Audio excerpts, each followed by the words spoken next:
जय श्री राम। इस नाम से आज हम इस वीडियो की शुरुआत करेंगे। दोस्तों, महर्षि वाल्मीकि जी द्वारा लिखी गई पवित्र महाग्रंथ महाकाव्य रामायण, जिससे हमें बहुत कुछ सीखने को मिलती है। इसमें हमें एक बड़ी पर्सनैलिटी मर्यादा पुरुषोत्तम भगवान श्री राम की चरित्रों, गुणों, आदर्शों के बारे में जानने के लिए बहुत कुछ मिलता है, जो हमें जीवन में आगे बढ़ने के लिए हमें क्या करना चाहिए और क्या नहीं, इसके बारे में बहुत बड़ी सीख दे जाती है। इस सीख के बारे में आज चर्चा करेंगे। तो चलिए बिना देरी किए हुए वीडियो को शुरू करते हैं। नमस्कार, मैं हूं मिलन वास्तुला। आप देख रहे हैं हमारी यूट्यूब चैनल मिलन वास्तुला। यदि हमारे चैनल पे आप नए हैं तो प्लीज़ इस चैनल को सब्सक्राइब करिएगा, ताकि ऐसी वीडियो आपको हमेशा मिलती रहेगी। रामायण हम बचपन से ही देखते या सुनते आए हैं। हम इसे एक कहानी की तरह लेते हैं, लेकिन हम यह नहीं जानते कि ये रामायण की जो कहानी है ये हमारे जीवन के साथ कितनी मिलती जुलती है।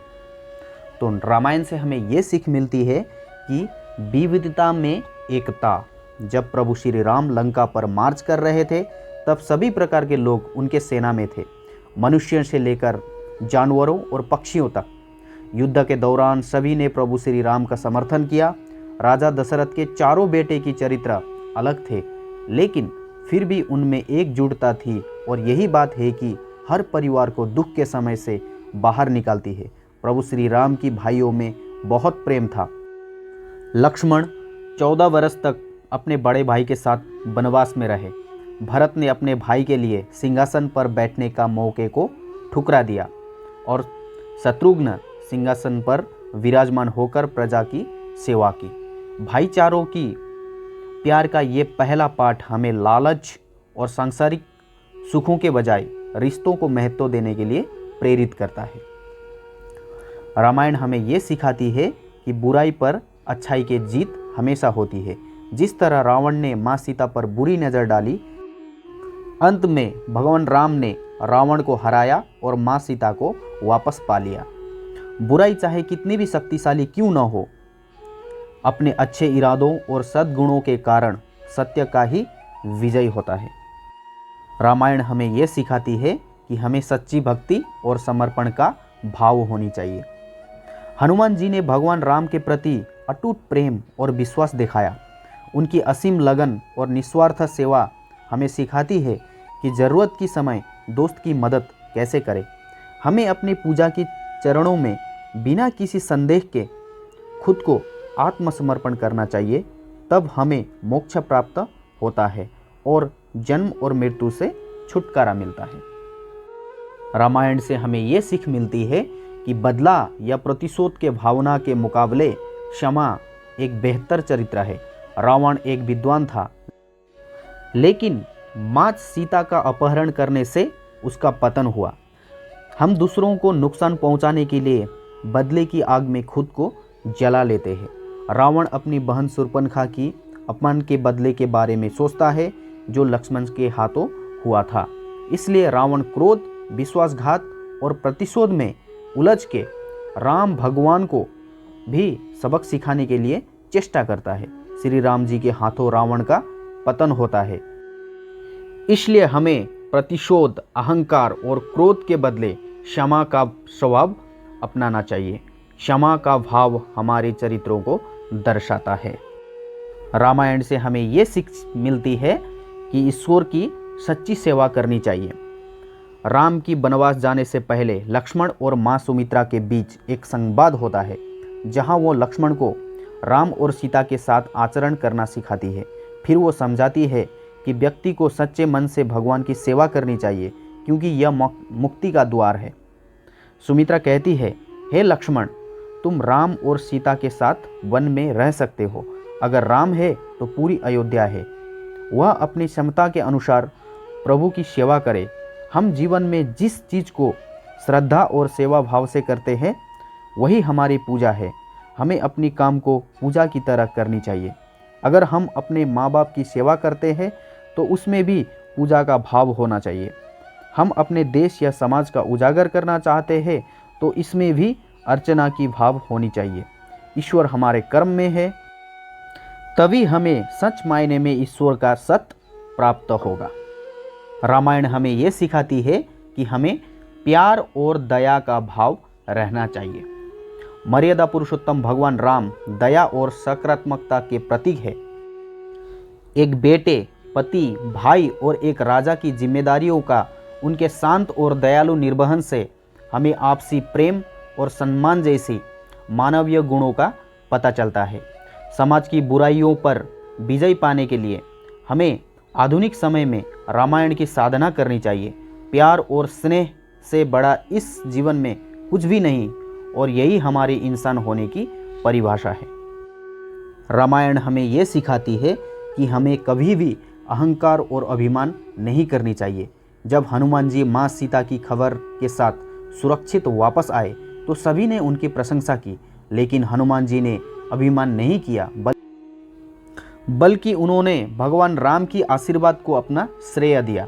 हनुमान जी इतने शक्तिशाली है, लेकिन उनका अहंकार रत्ती भर भी नहीं है। वह अपने राम के प्रति विनम्र और समर्पित है। हनुमान से हमें यह सीख मिलती है कि जीवन में हमें कितनी भी सफलता मिले, हमारे अहंकार को अंदर नहीं लानी चाहिए। जिस पेड़ पर फल लगता है वो हमेशा नीचे झुका हुआ रहता है। रामायण से हमें ये सीख मिलती है कि कर्तव्य के प्रति हमें समर्पित होनी चाहिए। हनुमान जी ने अपने कर्तव्यों को पूरा करने के लिए कभी भी बहाना नहीं बनाया कि मैं नहीं कर पाऊंगा। जिस समय भूमि की लड़ाई हुई उसमें लक्ष्मण मूर्छित हो गए थे, तो उस समय हनुमान जी को संजीवनी बूटी लाने का काम सौंपा गया। हनुमान जी ने पूरे पर्वत को ले आए, क्योंकि वह संजीवनी बूटी को नहीं पहचानते थे। यहाँ से हम यह सीख सकते हैं कि हमें अपनी जिम्मेवारियों पर संदेह नहीं करनी चाहिए, बल्कि उसमें समाधान ढूंढनी चाहिए। रामायण से हमें ये सीख मिलती है कि हमें शुभ कार्यों को जल्दी करनी चाहिए। रावण ने लक्ष्मण से कहा, मैंने श्री राम को नहीं पहचाना और उनकी शरण में आने में बहुत देर की। ऐसा करता तो ये शुभ कार्य होता। मैं युद्ध करने की जल्दी में था, जो एक अशुभ कार्य था। अगर मैं इससे बचता तो आज मेरे परिवार का ये हालत न होता। इसलिए हमें शुभ कार्यों को जल्दी करनी चाहिए और अशुभ कार्य से बचना चाहिए। रामायण हमें ये सिखाती है कि अपने जीवन का रहस्य किसी को भी नहीं बतानी चाहिए। मनुष्य की यह एक सबसे बड़ी कमजोरी है कि वह आसानी से अपने जीवन का सबसे बड़ी रहस्य दूसरों को बता देता है, जो भविष्य में उनके लिए घातक हो जाता है। ऐसे रहस्य भविष्य में कई समस्या लेकर आता है। रावण ने जो सबसे बड़ी गलती की कि विभीषण उसकी मृत्यु का रहस्य जानता था। अगर रावण ने अपनी मृत्यु की रहस्य के बारे में विभीषण को नहीं बताई होती तो वह आज नहीं मरता। उसकी ये गलती ने उसकी जीवन समाप्त कर दिया। रामायण हमें ये सिखाती है कि हमें अच्छे मित्रों का महत्व देनी चाहिए। कैकेयी राम को अपने पुत्र से भी ज़्यादा अधिक चाहती थी, लेकिन मंथरा की बुरी सोच और गलत बातों के कारण वह राम के लिए 14 साल का वनवास मांगती है। इसलिए हमें अच्छे संगति में रहना चाहिए, ताकि नकारात्मकता हम पर हावी ना हो और हमें हमारी पथ से ना भटकाए। एक सच्चे दोस्त का होना बहुत ज़रूरी है। एक सच्ची दोस्त 100 नकली दोस्त पे भारी है। दोस्ती दुनिया की सबसे खूबसूरत चीज़ है और अच्छे दोस्त मिलना जन्नत मिलने से कम नहीं है।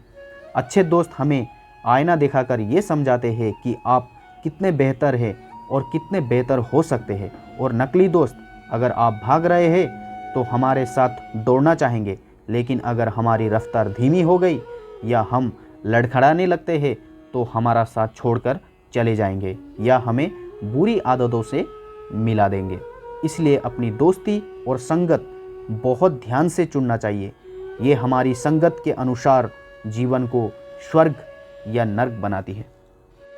दोस्तों, तो आज जो हमने रामायण के सीखों के बारे में चर्चा की, तो इनमें से कौन सी सीख, कौन सी ज्ञान, कौन सी उपदेश आपको बहुत ज़्यादा अच्छा लगा, और किसने, कौन सी उपदेश ने, कौन सी ज्ञान ने, कौन सी सीख ने आपको बहुत ज़्यादा प्रेरित किया और कौन सी सीख को आप अपने जीवन पे उतारना चाहेंगे, नीचे कमेंट करके हमें ज़रूर बताइएगा।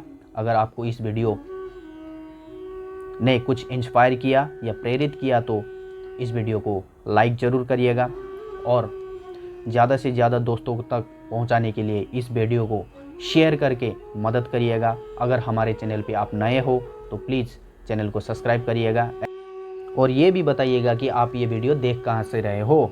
इस वीडियो को देखने के लिए अंत तक और इस वीडियो को लाइक करने के लिए, हमारे चैनल को सब्सक्राइब करने के लिए और शेयर करने के लिए आपको बहुत बहुत धन्यवाद। एक नई वीडियो के साथ, नई टॉपिक के साथ फिर मुलाकात हमारी जल्दी होगी। तब तक के लिए आज्ञा दीजिएगा। आपका बहुत बहुत आभार। जय श्री राम। धन्यवाद। नमस्कार।